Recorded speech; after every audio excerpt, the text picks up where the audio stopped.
নমস্কার, আপনারা দেখছেন কলকাতা টিভি ডিজিটাল। আমি দেবাশিস সেনগুপ্ত।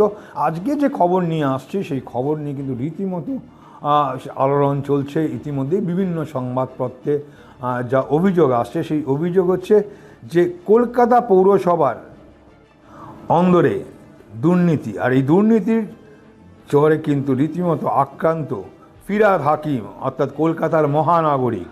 ভুয়ো বিল্ডিং প্ল্যান অনুমোদন থেকে জমি দখল, মেয়রের বিরুদ্ধে একাধিক অভিযোগ দায়ের হয়েছে লালবাজারে, এমনটাই বিভিন্ন সংবাদপত্রে প্রকাশ হয়েছে। এবং এই যে অন্দরে যে দুর্নীতি, কলকাতা কর্পোরেশনের অন্দরে এই বড়সড় আইনি অস্বস্তির মুখে কলকাতার মহানাগরিক ফিরহাদ হাকিম। শহরের বুকে এক নামী অভিযোগ, শহরের বুকে এক নামী নির্মাণকারী সংস্থাকে দিয়ে নিয়ম বহির্ভূতভাবে বাড়তি সুবিধা পাইয়ে দেওয়ার অভিযোগ রয়েছে বেআইনি বিল্ডিং প্ল্যান অনুমোদন এবং সরকারি জমি দখলের মতো একাধিক গুরুতর অভিযোগ সরাসরি কাঠগড়ায় তোলা হয়েছে কলকাতার মহানাগরিককে। এই ঘটনায় কলকাতা পৌরসভা এবং কেএমডি এর বেশ কয়েকজন পদস্থ অধিকর্তা বা আধিকারিক, তাদের বিরুদ্ধে কিন্তু যোগসাযোগের অভিযোগ উঠছে। কলকাতা পুলিশের যুগ্ম কমিশনার অপরাধ, তার কাছে এই মর্মে একটি লিখিত অভিযোগ দায়ের করেছেন কলকাতারই বাসিন্দা শ্রীচরণ রায় নামক জনৈক ভদ্রলোক। তার অভিযোগ যে গোটা দুর্নীতির চক্রে প্রভাবশালী হাত রয়েছে, অভিযুক্তদের অন্যতম তালিকায় রয়েছে কলকাতার মহানাগরিকের নাম। এবং শ্রীচরণ রায় তিনি অবিলম্বে অভিযুক্তদের বিরুদ্ধে এফআইআর রুজু করে কড়া আইনি পদক্ষেপের দাবি জানিয়েছেন। এই অভিযোগ সামনে আসতেই রাজ্য রাজনীতিতে পুরো প্রশাসনের অন্দরে তীব্র কিন্তু চাঞ্চল্য ছড়িয়েছে। অভিযোগকারী দায়ের করা চিঠিতে এমনও শোনা যাচ্ছে যে পৌর প্রশাসন এবং প্রভাবশালী মহলের বিরুদ্ধে একগুচ্ছ দুর্নীতির খতিয়ান তুলে ধরেছে সেই চিঠিতে।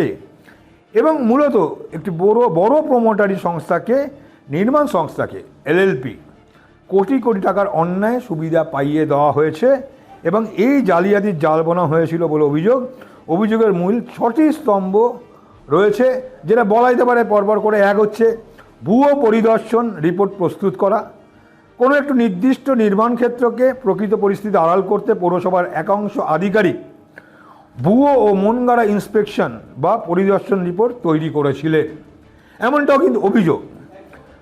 মানচিত্রে কারচুপি, অর্থাৎ যে মানচিত্র রয়েছে, ম্যাপ যে রয়েছে, শহরের বুকে সংশ্লিষ্ট জমির লোকেশন জরিপ মানচিত্র সার্ভে পরিকল্পিতভাবে কারচুপি করা হয়েছে যাতে বেআইনি নির্মাণকে আইনি রূপ দেওয়া যায়। পৌরসভার রেকর্ড পরিবর্তন করা আরেকটি মারাত্মক অভিযোগ। কলকাতা পৌরসভার অত্যন্ত গোপনীয় সুরক্ষিত পৌর অ্যাসেসমেন্ট বুক, তার ডিজিটাল ডেটাবেস রেকর্ড অবৈধভাবে পরিবর্তন করা হয়েছে, এমনটাও কিন্তু অভিযোগ। এবং সেক্ষেত্রে সংশোধন, পরিবর্তন, ভুয়ো এনওসি, এই সমস্ত প্রয়োজনীয় নিয়মকানুনকে বুড়ো আঙুল দেখিয়ে সংশ্লিষ্ট পরিবেশ, অগ্নি সুরক্ষা বা অন্যান্য ক্ষেত্রে নো অবজেকশন সার্টিফিকেট পাইয়ে দেওয়া হয়েছে যাতে তারা সেই বাড়িটি করতে পারে। জাল মিউটেশন প্রক্রিয়া, এটাও একটা অভিযোগের মধ্যে রয়েছে।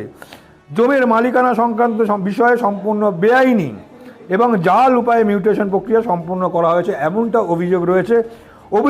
ভুয়ো হলফনামার ভিত্তিতে প্ল্যান পাস করিয়ে দেওয়া, ইন্সপেকশন না করে, সেখানে ঠিকমতো তদন্ত না করে সেখানে প্ল্যান পাস করিয়ে দেওয়া, সত্যতা যাচাই করা হয়নি। প্রভাবশালীদের নির্দেশে তড়িঘড়ি বিল্ডিং প্ল্যান পাস করে অনুমোদন করে দেওয়া হয়েছে। অর্থাৎ কখনোই কিন্তু এ দায় কলকাতার মহানাগরিক দায় এড়াতে পারেন না, এমনটাই কিন্তু অভিযোগ বিভিন্ন জায়গায় আসছে। শ্রীচরণ রায়ের আরও অভিযোগ, কলকাতা পৌরসভা এবং কেএমডি এর কিছু দুর্নীতিগ্রস্ত আধিকারিকদের প্রত্যক্ষ মদত ছাড়া এত বড় মাপের জালিয়াতি করা সম্ভব নয়।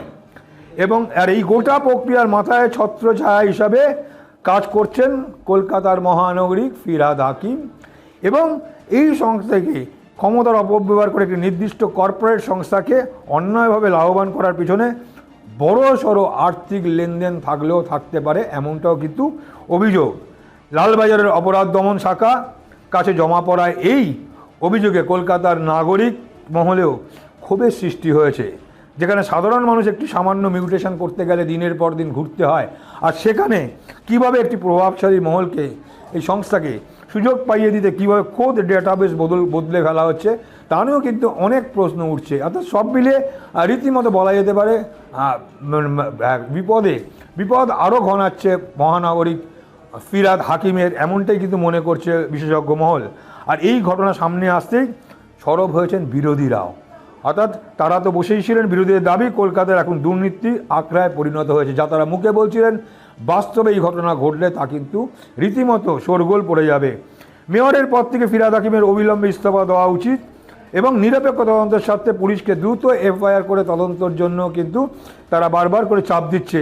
উদ্দেশ্য মেয়রকে কালিমালিপ্ত করতে এই ধরনের ভিত্তিহীন অভিযোগ করা হচ্ছে, এটা কিন্তু দলের একাংশ বলছে, যদিও মেয়র এই বিষয়ে জড়িত না এমনটাই বলার চেষ্টা হচ্ছে। এখন দেখার বিষয় যে লালবাজারের অর্থনৈতিক অপরাধ দমন শাখা কি করে, তদন্ত কোন দিকে নিয়ে যায়, আদৌ কোনো রকম এফআইআর করে কিনা বা মেয়রের বিরুদ্ধে কোনো ব্যবস্থা নেয় কিনা।